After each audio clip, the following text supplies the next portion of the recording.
नमस्कार, आवाज समाचार में आपका स्वागत है। मैं हूं मनोज श्रीवास्तव। खबरों की शुरुआत करते हैं इस वक्त की हेडलाइंस के साथ। जेल में कटेगी सिसोदिया की दिवाली, सुप्रीम कोर्ट का जमानत देने से इनकार। 338 करोड़ रुपए के लेन देन में सिसोदिया की भूमिका को बताया संदिग्ध, 3 महीने के भीतर फिर कर सकते हैं अपील। इलेक्टोरल बॉन्ड के लिए फंड का सोर्स जानने का जनता को अधिकार नहीं, सुप्रीम कोर्ट में मोदी सरकार का हलफनामा, कल से शुरू होगी सुनवाई। हार्ट अटैक का सामने आया कोविड कनेक्शन, गंभीर कोविड की चपेट में आए लोग 1-2 साल कठोर मेहनत रनिंग से बचें। आईसीएमआर स्टडी का हवाला देकर स्वास्थ्य मंत्री मनसुख मांडविया ने दी नसीहत। दिल्ली एनसीआर में प्रदूषण की भयानक मार, एक्यूआई इंडेक्स खतरनाक स्तर के पार, 1 से 15 नवंबर के बीच दिल्ली के गैस चेंबर बनने की आशंका। हफ्ते के पहले दिन बाजार बढ़त पर बंद, शुरुआती गिरावट के बाद बाजार में अच्छी रिकवरी, सेंसेक्स 330 और निफ्टी 94 अंक चढ़े। Realty, energy, infra, banking, metal और आईटी में तेजी। रिलायंस फाउंडेशन की चेयरपर्सन नीता अंबानी को मिला global leadership award, US India strategic partnership forum ने किया सम्मानित। फिलांथ्रोपी और सीएसआर के लिए मिला सम्मान। नीता अंबानी बोली, महिला सशक्तिकरण और बच्चों की शिक्षा के दिशा में करती रहेंगे काम।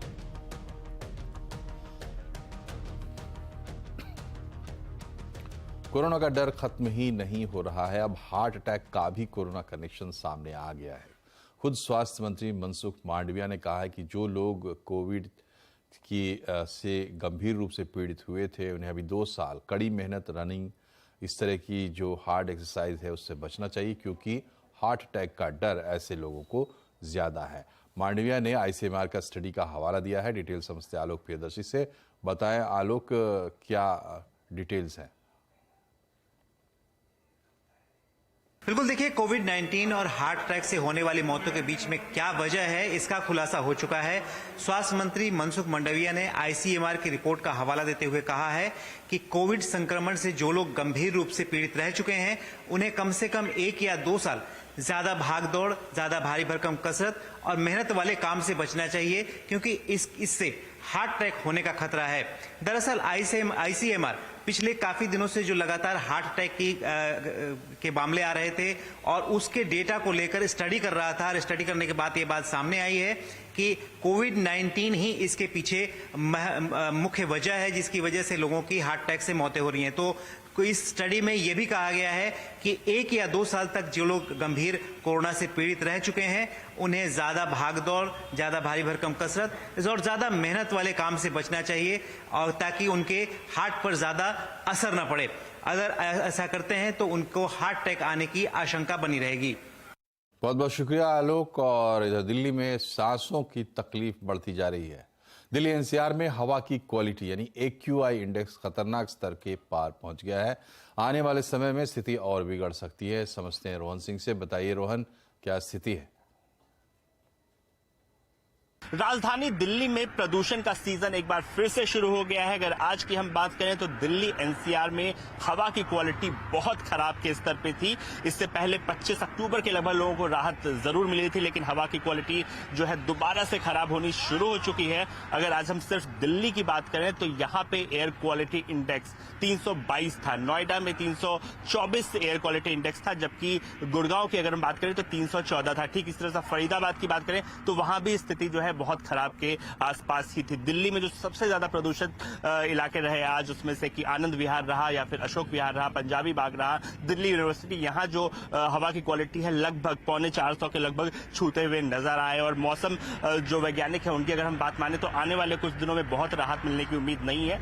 1 नवंबर से लेकर 15 नवंबर तक दिल्ली में जो प्रदूषण है वो सबसे पीक पे रहेगा, इस बात का अंदेशा जताया जा रहा है। और इसी को लेकर कुछ एहतियातन कदम भी सरकार ने उठाए हैं। मसलन इस दौरान जो है दिल्ली में जो बसेज आती हैं खासतौर पर या भारी वाहन आते हैं, उनमें से सिर्फ इलेक्ट्रिक, सीएनजी या फिर जो BS6 कंप्लायंट है, ऐसी ही गाड़ियों को अलाउ किया जाएगा इस दौरान। और आगे जो सरकार की जो कमेटी है पॉल्यूशन को लेकर, वो इस पे आगे और कदम उठाएगी। रोहन सिंह, दिल्ली। और इन्फोसिस के फाउंडर एनआर नारायण मूर्ति के हफ्ते में 70 घंटे काम करने की सलाह पर घमासान मचा हुआ है। उनकी राय पर इंडस्ट्री के दिग्गज दो धड़ों में बंट गए हैं। अलग अलग तरह की प्रतिक्रियाएं आ रही हैं। हफ्ते में 70 घंटे काम कितना आसान? आज आवाज अड्डा में इसी पर होगी बड़ी चर्चा, शाम 7:57 पर। जनता के पास चुनावी बॉन्ड के सोर्स ऑफ फंड के बारे में जानने का कोई अधिकार नहीं है। चुनावी बॉन्ड की वैधानिकता के मामले पर सुनवाई से पहले सरकार ने सुप्रीम कोर्ट में ये हलफनामा दायर किया है। इस पर डिटेल लेते हैं। असीम मनचंदा हमारे साथ जुड़ गए हैं। बताएं असीम, हलफनामे में क्या क्या बातें कही गई हैं? देखिए, सुप्रीम कोर्ट में चुनावी बॉन्ड को लेकर के कई जनहित याचिकाएं दायर की गई थी। इन याचिकाओं में कहा गया था कि इलेक्टोरल बॉन्ड पूरी तरह से नॉन ट्रांसपेरेंट है, अलोकतांत्रिक है, इनके ऊपर रोक लगनी चाहिए। मंगलवार से सुप्रीम कोर्ट की संविधान पीठ इस मामले की सुनवाई करेगी, लेकिन ठीक इससे पहले सरकार ने सुप्रीम कोर्ट में एक हलफनामा दायर किया है और इसका विरोध किया है। सुप्रीम कोर्ट में केंद्र सरकार का कहना है कि जनता के पास इलेक्टोरल बॉन्ड की जो सोर्स ऑफ फंड है उसको जानने का कोई अधिकार नहीं है। ये पूरी तरह से एक नीतिगत मामला है। सुप्रीम कोर्ट इस मामले की सुनवाई जो नहीं करे, ये न्यायिक समीक्षा का मुद्दा नहीं है। यह ऐसा कोई मुद्दा नहीं है जिस पर कि सुप्रीम कोर्ट किसी तरह का दिशा निर्देश जारी करे। इस मामले में संसद पर बहस हो सकती है। केंद्र सरकार ने यह भी कहा है कि चुनावी बॉन्ड किसी भी तरह से मौजूदा अधिकार का उल्लंघन नहीं करता। यह योजना खुद को ही गोपनीयता प्रदान करती है। अब मंगलवार से सुप्रीम कोर्ट की 5 जजों की संविधान पीठ इस मामले को सुनवाई करनी पड़ेगी। तब देखना होगा संविधान पीठ इसके ऊपर किस तरह का फैसला लेती। शुक्रिया असीम। और अब बात करते हैं बाजार की। आज कारोबारी हफ्ते के पहले दिन बाजार हरे निशान पे बंद हुआ। सेंसेक्स निफ्टी करीब 0.5% की बढ़त के साथ बंद हुए। सेंसेक्स 30 अंक चढ़कर 64,113 पर बंद हुआ। निफ्टी 94 अंक चढ़कर 19,141 पर बंद हुआ। आज सबसे ज्यादा खरीदारी रियल्टी, एनर्जी, इंफ्रा शेयरों में रही। ऑटो और एफएमसीजी शेयरों में बिकवाली देखने को मिली। और बाजार की मजबूती में घरेलू निवेश का बड़ा योगदान है, ऐसा कहना है ट्रस्ट म्यूचुअल फंड के सीईओ मेहर वोरा का। उन्होंने आगे कहा कि अभी भी मार्केट में मिड कैप, स्मॉल कैप में निवेश के अच्छे मौके हैं। ये जो मार्केट की मैं बोलूँगा रेजिलियंस है, ऑफ कोर्स आजकल ऐसा मूड नहीं लग रहा है क्योंकि पिछले दो तीन हफ्ते में मार्केट ने थोड़ा करेक्ट किया है। बट ओवरऑल अगर देखें तो India has been amongst the best performing markets last 18 महीने में हम देखें तो। और ये जो रेजिलियंस है इंडिया की वो डोमेस्टिक फ्लोज की वजह से आई है। एफआईआईएस का तो काफ़ी सेलिंग चल रहा है। अभी भी हम देख रहे हैं कि एफआईआई नंबर्स तो नेगेटिव आ रहे हैं। मिड कैप और स्मॉल कैप का परफॉर्मेंस बहुत अच्छा रहा है पिछले 12 महीनों में। लार्ज कैप के कंपैरिजन में ऑलमोस्ट 20% ज़्यादा रिटर्न्स दिए हैं इंडेक्स लेवल पे, और स्टॉक्स लेवल पे तो काफ़ी ज़्यादा परफॉर्मेंस आई थी। लेकिन मैं ये नहीं कहूँगा कि अभी ओवरऑल सिचुएशन ऐसी है कि कोई स्टॉक पिकिंग अपॉर्चुनिटीज़ नहीं है। ऑफ कोर्स कभी कभी ओवरशूट हो जाता है, अंडरशूट हो जाता है, लेकिन ये नहीं कहना चाहिए कि मिड कैप और स्मॉल कैप में अपॉर्चुनिटीज़ नहीं है। और अब बात करते हैं इजराइल और हमास जंग की।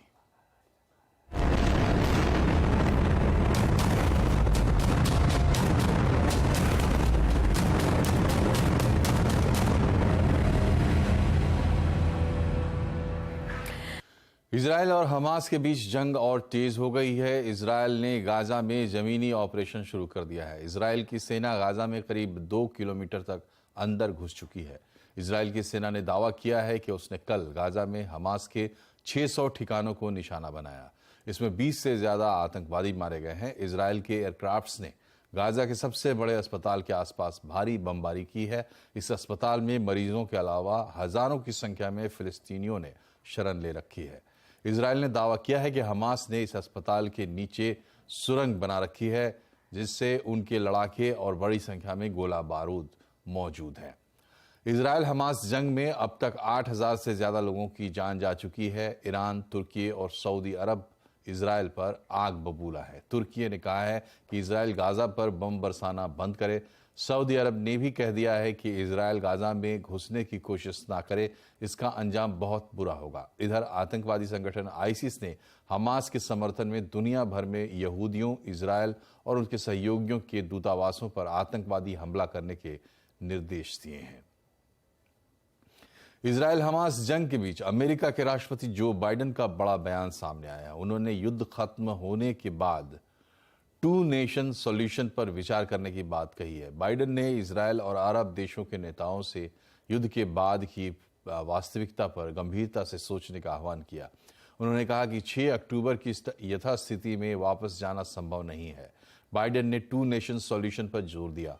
इसमें इजरायल एक स्वतंत्र फिलिस्तीनी राष्ट्र के साथ अस्तित्व में होगा। वहीं एक इंटरव्यू में अमेरिका की उपराष्ट्रपति कमला हैरिस ने कहा कि इजरायल या गाजा में अमेरिका की अपने सैनिकों को भेजने की कोई योजना नहीं है। हैरिस ने कहा कि अमेरिका इजरायल की सलाह, उपकरणों और राजनयिक स्तर पर मदद कर रहा है। दुनिया में चल रहे 2 युद्धों से कई उद्योगों को सीधा नुकसान हुआ है। गुजरात के हीरा कारोबार की चमक भी इन्हीं युद्धों की वजह कम हो गई है। कई कारखाने बंद हो गए हैं। अब क्या है वहां से आगे का रास्ता, जानने के लिए देखिए केतन जोशी की रिपोर्ट।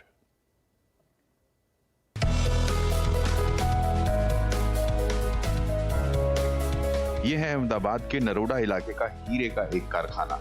कुछ महीनों पहले यहाँ सुबह से देर रात तक कारीगर हीरे तराशने में लगे रहते थे, लेकिन अब यहाँ सन्नाटा है। कारखाने के मालिक जीतू भाई ने कुछ ही महीनों में अपने 3 कारखाने बंद कर दिए हैं।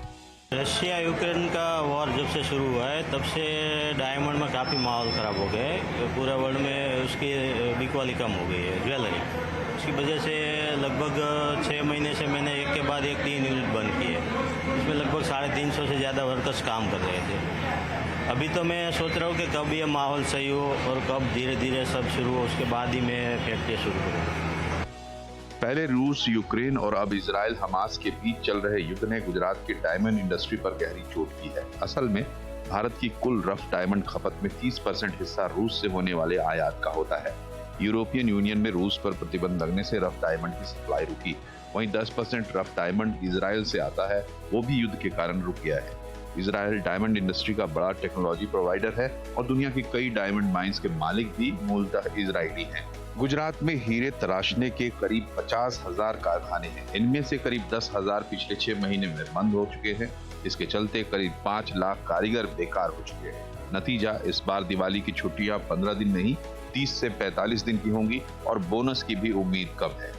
पहले 25-26 हजार का काम होता था, अभी टाइम घटा दिया है। उसके हिसाब से 15-16 हजार का काम होता है। अब यही बोलना चाहते फुल काम मिले तो जिससे हमारा गुजारा होगा। क्रिसमस से पहले अमेरिका में डायमंड की मांग बढ़ जाती है, लेकिन युद्ध नहीं रुके तो हीरो की चमक लौटना मुश्किल है। गुजरात में बंद पड़े ऐसे हजारों हीरो के कारखानों को अब इंतजार है युद्ध खत्म होने का। और अगर युद्ध लंबा खींच गया तो न केवल लाखों कारीगर मुश्किल में आ सकते हैं, लेकिन ऐसे और कई सारे यूनिट भी बंद होने के कगार पर आ सकते हैं। केतन जोशी, अहमदाबाद। डिलीवरी बॉय को नौकरी पर रखते वक्त क्या कंपनियां उनका बैकग्राउंड चेक करती हैं? नोएडा में डिलीवरी प्लेटफॉर्म ब्लिंकिट ने के एक एजेंट के छेड़खानी करने के आरोप के बाद ये सवाल उठ खड़े हुए हैं, क्योंकि ये भी पता चला है कि उस एजेंट की क्रिमिनल हिस्ट्री थी। हालांकि ब्लिंकिट का कहना है कि वो जांच में सहयोग कर रहे हैं। 10 मिनट में ऑनलाइन डिलीवरी जैसे वादे करने वाले हाइपर लोकल डिलीवरी प्लेटफॉर्म्स इन दिनों फिर से चर्चा में हैं और इस बार कारण है सुरक्षा को लेकर। इस वक्त मैं नोएडा के सुपरटेक इको विलेज 1 में हूं और यहां शुक्रवार को एक घटना हुई जिसने इन प्लेटफॉर्म्स को दोबारा से जो है चर्चा में ले आया है, जिसने सुरक्षा के ऊपर काफी सवाल उठाए हैं। दरअसल हुआ ये कि शुक्रवार को तड़के यहाँ पर एक ऑर्डर आता है डिलीवरी का और जो डिलीवरी बॉय ब्लिंकिट का यहाँ पे आता है उसने महिला को, जो कस्टमर थी, उसे अकेला पाकर छेड़खानी करने की कोशिश की। हालांकि महिला के शोर मचाने के बाद वो भाग जरूर गया। बाद में उसे एक मुठभेड़ में पुलिस ने अरेस्ट भी कर लिया। लेकिन यहाँ के जो लोकल से हमने बात करने की कोशिश की तो उनका यही कहना था, ट्रैक रिकॉर्ड रखना चाहिए। जो पहले से ऑलरेडी किसी पे केसेस है या जानते हैं कि हाँ उसके ऊपर किसी भी, या आप बोले शराब तस्करी का हो या जो कुछ भी हो, वो एक ट्रैक रिकॉर्ड रखना चाहिए और उनको प्रोविटेड होना चाहिए। मतलब सोसाइटी में एंट्री देनी ही नहीं चाहिए। सोसाइटी में ये चीज रुक नहीं सकती क्योंकि इतने बड़े पैमाने में फैल चुकी है। ये बहुत बड़ा बिजनेस हो चुका है, इसको रोका नहीं जा सकता। और हम आम रेजिडेंट को आदत पड़ चुकी है, उनको घर बैठे सामान चाहिए तो सर्विस लगानी पड़ेगी। हम कितने विरोध कर लेंगे, इसके 90% लोग इसके फेवर में सर्विस है।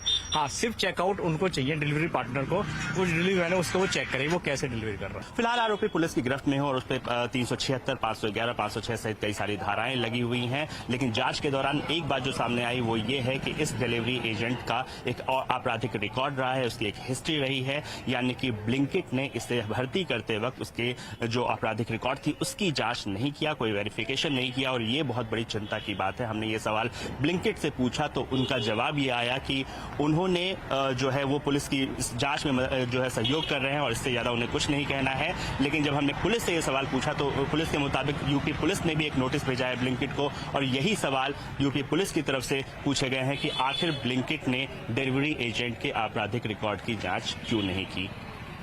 नोएडा से रोहन सिंह, CNBC आवाज। प्रधानमंत्री नरेंद्र मोदी 2 दिन के गुजरात दौरे पर हैं। यहां वो आज सबसे पहले बनासकांठा पहुंचे। अंबाजी मंदिर में उन्होंने पूजा अर्चना की। इसके बाद मेहसाना गए। यहां उन्होंने एक रोड शो किया। पीएम ने मेहसाना में 6000 करोड़ रुपए की विकास परियोजनाओं का उद्घाटन और शिलान्यास किया। इसके अलावा पीएम मोदी ने मेहसाना में एक जनसभा को संबोधित किया, जहां उन्होंने बिना नाम लिए कांग्रेस पर हमला बोला। वहीं भारत की ग्रोथ स्टोरी के बारे में भी बताया। प्रधानमंत्री अगले 2 दिन के गुजरात दौरे पर कल केवड़िया जाएंगे। गुजरात सरकार ने स्टेट ट्रांसपोर्ट की बसों में ई पेमेंट की सुविधा शुरू की है। इससे न सिर्फ लोगों को आसानी हुई है, बल्कि गांव-गांव तक ई पेमेंट के प्रति जागरूकता भी बढ़ रही है। अरुण सिंह गुजरात स्टेट ट्रांसपोर्ट की बस में गांधीनगर से गांधीधाम जा रहे हैं। टिकट लिया है QR कोड स्कैन करके। पहले नकद देकर टिकट लेने में खुले पैसे की बड़ी समस्या थी, लेकिन UPI पेमेंट आने से समस्या नहीं रही। कुछ ही दिन पहले शुरू हुई ये सुविधा पॉपुलर हो रही है। अब हर 10 में से 6 यात्री ई पेमेंट के जरिए टिकट खरीदता है। मैंने इधर बस के अंदर ही QR कोड स्कैन करके UPI पेटीएम से पेमेंट किया और इससे काफ़ी कन्वीनियंट है। कैश कैरी नहीं करना पड़ता, कोई चेंज वेंज का झंझट नहीं है, आराम से सब हो गया 2 मिनट में। ई ट्रांजैक्शन की वजह से हमको पहली पर्सन को छूटे की कोई मगजमारी नहीं होती है। પછી मुसाफिर को भी इजी पड़ता है, उसको दिखा देते हैं कि ये ट्रांजैक्शन हो गया। गुजरात में स्टेट ट्रांसपोर्ट की 8000 बसों में हर रोज 23 से 25 लाख लोग यात्रा करते हैं। बसों में ई पेमेंट को बढ़ावा देने के लिए गुजरात सरकार ने हाल में 2000 पॉस मशीनें खरीदी हैं। आने वाले दिनों में सभी 8000 बसों में पॉस लग जाएंगी। 11,500 तक मशीन अगले 1 साल में ले जाने का प्रयत्न करेंगे। तो उसके मुताबिक हमें 5000 मशीन का तो इनिशियली सरकार से मंजूरी मिल चुकी है, वो परमिशन हमें मिल चुकी है। लेकिन और मशीन जो नेक्स्ट ईयर का हमारा बजट आएगा तो उसमें भी हम इसको इनकॉर्पोरेट करवा रहे हैं। ट्रांसपोर्ट की बसों के साथ साथ ई पेमेंट का चलन गुजरात के गांव-गांव तक पहुंचेगा। ई पेमेंट सुविधा से सिर्फ पैसेंजरों को ही फायदा नहीं हुआ है, लेकिन स्टेट ट्रांसपोर्ट डिपार्टमेंट को भी अगर भविष्य में कोई योजना का अमल करना है तो इसका डेटाबेस है वो काफी कारगर साबित होगा।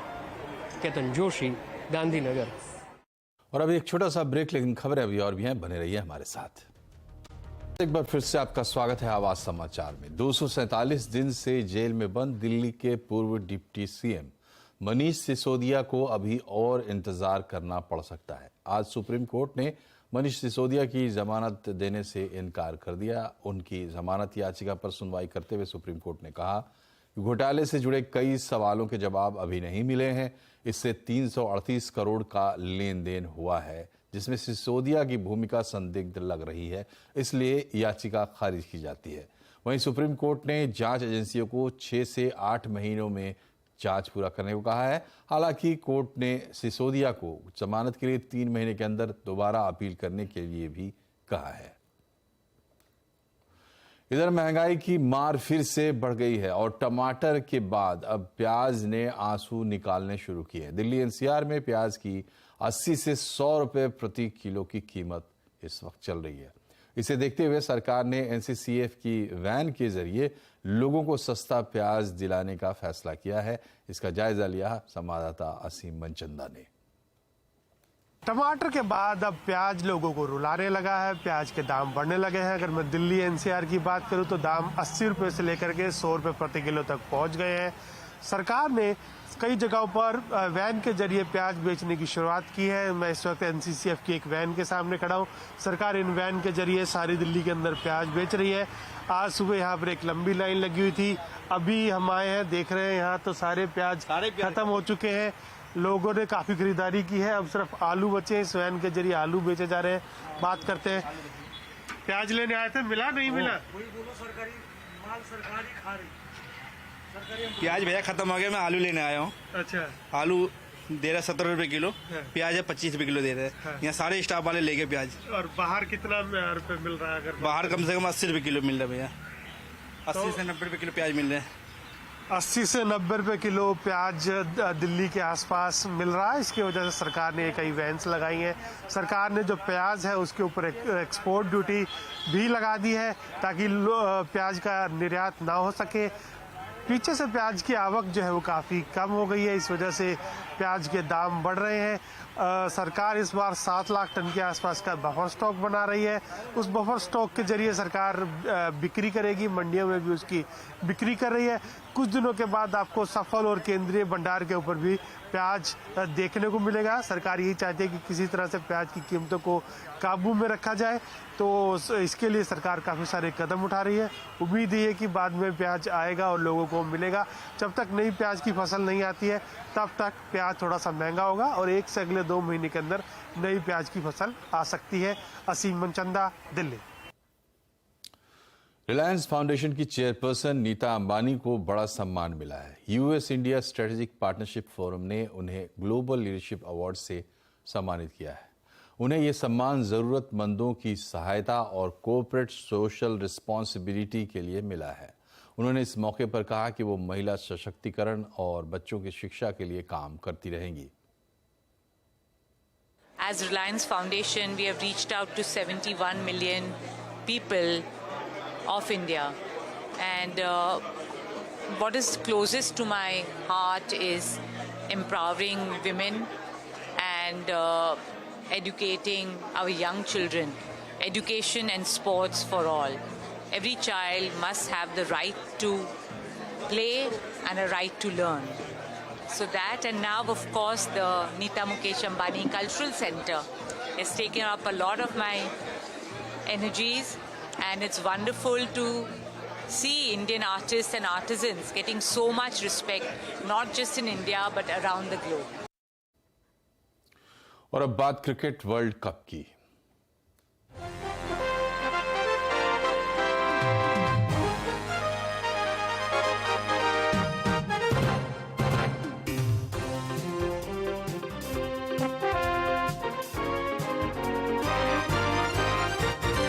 आईसीसी वर्ल्ड कप में आज अफगानिस्तान का मुकाबला श्रीलंका के साथ पुणे के एमसीएस स्टेडियम में चल रहा है। श्रीलंका ने 9 विकेट खोकर 241 रन बनाए हैं। श्रीलंका के लिए किसी भी बल्लेबाज ने बड़ी पारी आज नहीं खेली, लेकिन सभी के छिटपुट योगदान के चलते टीम स्कोर 241 तक पहुंच पाया। अब अफगानिस्तान के सामने 242 रनों का टारगेट है। दोनों टीमों का इस वर्ल्ड कप में कुछ शानदार प्रदर्शन नहीं रहा है। पॉइंट टेबल में 4 अंक के साथ श्रीलंका 5वें स्थान पर है, जबकि अफगानिस्तान 4 अंक के साथ 7वें स्थान पर है। वहीं कल भारत ने वर्ल्ड कप में जीत का सिक्सर पूरा किया। एक दिलचस्प मुकाबले में भारत ने इंग्लैंड टीम को 100 रनों से धोया। लखनऊ की स्लो पिच पर पहले खेलते हुए टीम इंडिया ने सिर्फ 229 रन बनाए। ऐसा लग रहा था कि इंग्लैंड की टीम आसानी से इस लक्ष्य को हासिल कर लेगी, लेकिन मोहम्मद शमी और जसप्रीत बुमराह की घातक गेंदबाजी के सामने इंग्लैंड ने घुटने टेक दिए और पूरी टीम सिर्फ 129 रनों पर सिमट गई। शमी ने 4, बुमराह ने 3 विकेट झटके। इस जीत के साथ टीम इंडिया की सेमीफाइनल में जगह लगभग पक्की हो गई है। और ये आपके स्क्रीन पर पॉइंट टेबल। सबसे ऊपर भारत 12 अंकों के साथ, दक्षिण अफ्रीका उसके नीचे 10 अंकों के साथ, ऑस्ट्रेलिया, श्रीलंका, पाकिस्तान, अफगानिस्तान, नीदरलैंड, बांग्लादेश और इंग्लैंड। मुंबई में डबल डेकर बस के बाद अब काली पीली फिएट टैक्सी भी इतिहास बनने वाली है। काली पीली फिएट टैक्सी का आज आखिरी दिन था। पिछले 60 साल से काली पीली टैक्सियों के नाम से मशहूर मुंबई की प्रीमियर पद्मिनी आज यानी 30 अक्टूबर से ऑफ रोड हो जाएगी। मुंबई में टैक्सी की उम्र 20 साल है और आखिरी फिएट पद्मिनी का रजिस्ट्रेशन 29 अक्टूबर 2003 को हुआ था। ऐसे में अब आधिकारिक तौर पर प्रीमियर पद्मिनी जो टैक्सी के रूप में चलती थी वो मुंबई की सड़कों पर नहीं दिखेगी। काली पीली टैक्सियां बंद नहीं हो रही है, सिर्फ ये जो आप अपने स्क्रीन पर देख रहे हैं फिएट प्रीमियर पद्मिनी, ये कार, ये मॉडल अब टैक्सी के रूप में मुंबई में दिखाई नहीं देगा। वैसे भी और कहीं दिखाई नहीं देता था, सिर्फ मुंबई की सड़कों पर टैक्सी के रूप में दिखती थी ये गाड़ी, अब वहां भी नहीं दिखेगी। और इसी के साथ बुलेटिन में फिलहाल इतना ही, लेकिन खबरों पर अपडेट रहिए और जुड़े रहिए CNBC आवाज से हमारे सोशल मीडिया हैंडल्स के जरिए। नमस्कार।